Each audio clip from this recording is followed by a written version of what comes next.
Hey everyone, this is Isaac, and welcome back to another CapCut tutorial. In this video, I will show you everything you need to know about splitting and trimming in CapCut PC. These are the most basic editing tools, but they're also the most powerful, once you know how to use them right. We'll go over how they work, pro tips, and some editing tricks to make your cuts feel clean, fast, and creative. Splitting is when you cut a clip into 2 or more parts.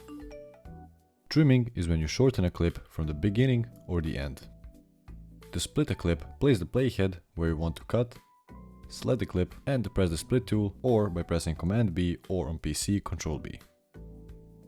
And as you can see, it splits our video into 2 pieces. You can repeat this process however many times you want. To trim a clip, hover at the beginning or at the end of your clip, click and drag left or to the right to cut the time off.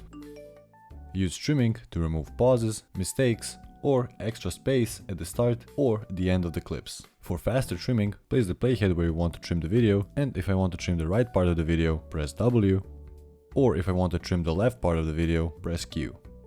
Use trimming when you need to clean the start or end of a clip, and use splitting when you want to remove a middle section, add a transition between the 2 parts, sync cuts with the music or movement, and apply effects to one section of the clip only. If you found this video useful, subscribe for more tutorials like this one. Check the description below for the links of all my socials, and if you have any questions or future video requests, leave them down in the comments below.